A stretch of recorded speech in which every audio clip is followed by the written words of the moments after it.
bienvenidos a Conexión FADU, donde encontrarás información y reportajes sobre historia del diseño gráfico. Y para comenzar este programa, comenzaremos con una cápsula sobre tipografía industrial.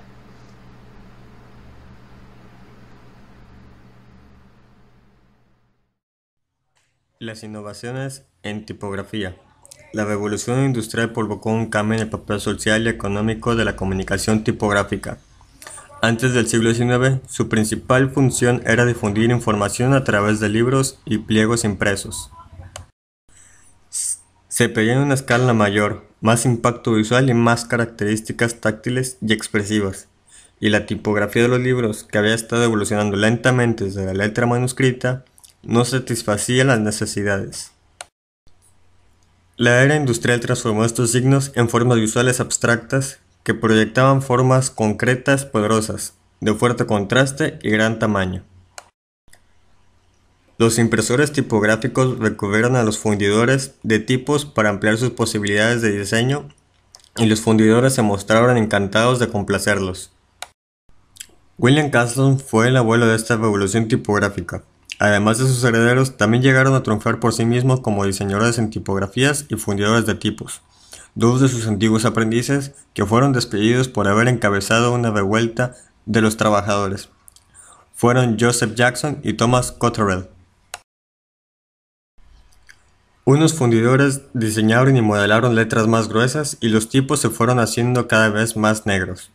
Así se llegó a la invención de los caracteres ultragruesos.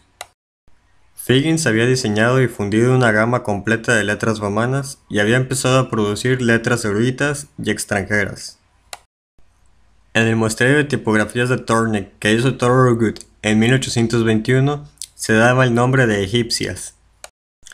Es posible que se inspirara en la fascinación de aquella época por los aspectos de la cultura del antiguo Egipto. Ya en la década de 1830 se dio el nombre de jónicas. En 1845, William Thorogood and Company registró los derechos de una egipcia modificada llamada Claredon. A continuación, un reportaje traído por nuestra compañera Anaí Grimaldo sobre el estilo victoriano. Buenos días, nos encontramos en la Universidad Autónoma de Tamaulipas, en la Facultad de Arquitectura, a punto de entrevistar a un chico egresado de esta facultad. Muy buenas tardes. Hola, mi nombre es Abraham Yapur, muy buenas tardes. Yo les voy a hablar sobre el tema de la época victoriana, más que nada enfocado a lo que era el diseño gráfico, ¿no? Y pues bueno, para lo que guste saber. Bueno, la primera pregunta, ¿por qué es llamada época victoriana? Fíjate que se llamó época victoriana por la reina que en aquel entonces estaba en 1837, su nombre era Victoria, como bien lo menciona esta época, y abarcó 2/3 del siglo XIX. Ok, un aspecto general de esta época, ¿nos podrías dar, por favor?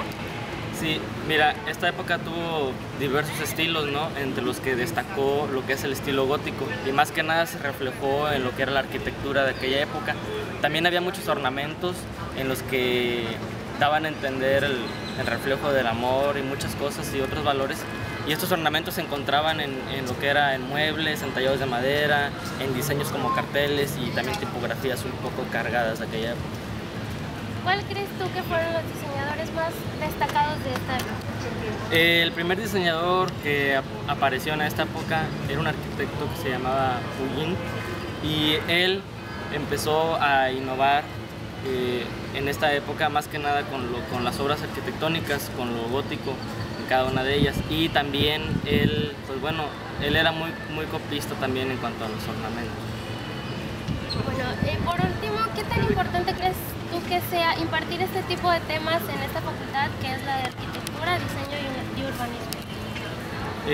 Bueno, yo creo que más que nada uno como diseñador gráfico tiene que tener mucha cultura y mucha historia para así nosotros brindar un mejor servicio a la comunidad y no ser solamente un diseñador ignorante, ¿no? Sino también tener cultura de qué tipos de diseños, ornamentos, tipografías utilizar, en qué tipo de áreas de trabajo, en qué tipos de clientes nos lo piden. No nada más manejar cualquier tipografía, cualquier tipo de diseño, sino también saber el porqué y saber el inicio y qué otras influencias tuvo esta época y otras demás, ¿no? Que de aquí partieron muchas diversos estilos y estilos de tipografía. Bueno, por mi parte es todo. Muchísimas gracias, Yapur, por todo. Ahora en este momento vamos a enlazarnos con el reportero Felipe Méndez. Muy buenas tardes.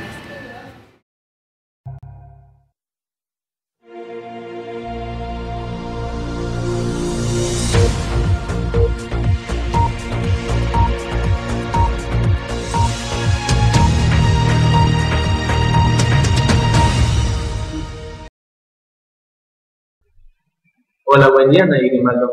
Te venimos con el reportaje del movimiento ukiyo-e desde Japón. El movimiento ukiyo-e son estampas japonesas grabadas mediante xilografía en Japón entre los años 17 y 20, entre los que se encuentran imágenes paisajísticas, de teatro y de zonas de alterne. Esta forma de arte alcanzó su mayor grado de popularidad durante la segunda mitad del siglo XVII, originándose con los trabajos de un solo color, en la década de 1670. En un principio solo se utilizaba tinta india y luego algunos impresos eran coloreados de forma manual con pinceles. Pero en el siglo XVIII, Suzuki Harunobu desarrolló una técnica de impresión policroma para producir nishiki. Es un tipo de impresión xilográfica japonesa con múltiples colores. Fue inventada en los años 1760. El tema original de los ukiyo-e era la vida de la ciudad, particularmente escenas de lugares de entretenimiento, cortesanas, robustos luchadores de sumo y actores populares eran representados realizando actividades atractivas. Las raíces del ukiyo-e datan de la urbanización que tuvo lugar a finales del siglo XVI, que llevó al desarrollo de una clase de comerciantes y artistas que comenzaron a hacer ejon. O bien, para otros, las raíces del ukiyo-e datan de la urbanización que tuvo lugar a finales del siglo XVI, que llevó al desarrollo de una clase de comerciantes y artistas que comenzaron a hacer ejon, o bien para nosotros, libros ilustrados, que después se fueron convirtiendo en postales o carteles de teatro kabuki. A continuación se mostrarán algunas obras de los principales exponentes de este movimiento.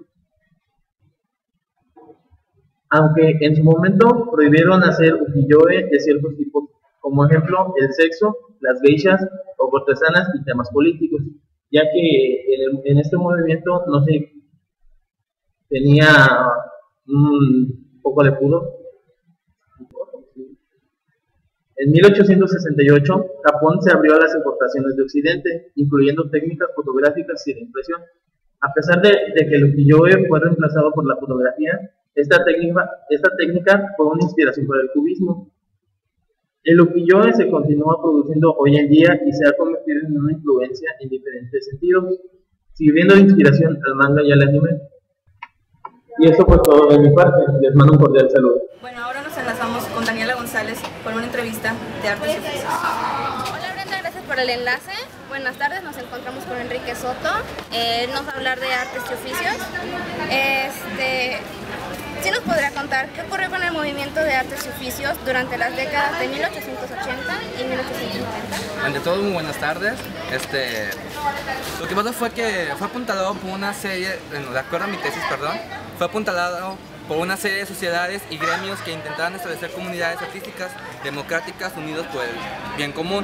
Abarcaban desde cooperativas de exposición hasta comunas basadas en ideales socialistas y religiosas. Okay. ¿Cómo fue que marcó el movimiento de Artes y Oficios a la época? De acuerdo a sus actitudes con respecto a las materias, la función y el valor social, llegaron a ser una fuente de inspiración para los diseñadores del siglo XX. Su impacto positivo sobre el diseño gráfico continuó a través de las renovaciones de los diseños tipográficos anteriores. ¿Y en qué se veía reflejado en las creaciones medievales del movimiento de Artes y Oficios? En los diseños gráficos de imagen y jornal. ¿Cómo fue que comenzaron a trabajar juntos el arte y la artesanía? Que empezaron a notar que se podían combinar para crear objetos hermosos, desde edificios hasta ropa.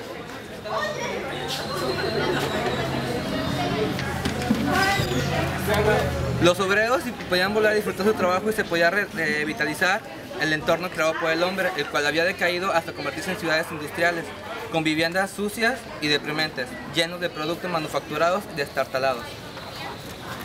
¿De qué estaban convencidos en ese entonces acerca de la tipografía? Estaban convencidos de que la tipografía era la base de un buen diseño de libros y de que lo ideal era que fuese práctica, bonita y fácil de leer. Ok, eso fue todo por hoy. Enrique Soto, reportera Daniela González, que tengan buena tarde.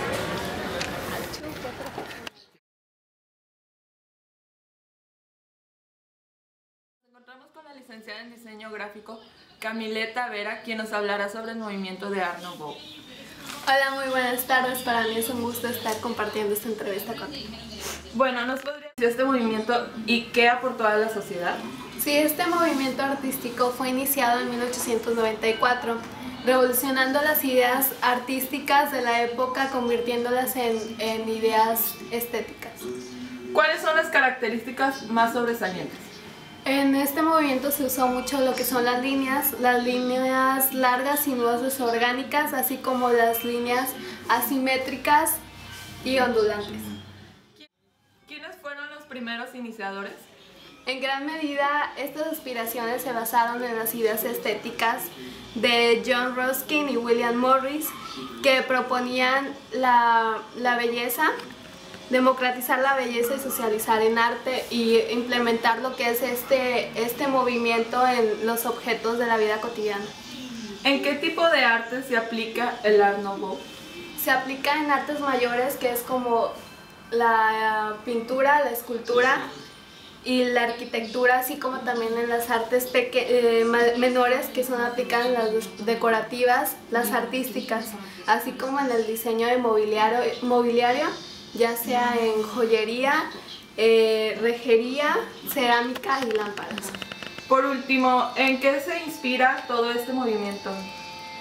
Se inspira más que nada en lo que es la naturaleza, principalmente en los elementos vegetales y en las formas redondeadas, así como en lo que es la feminidad.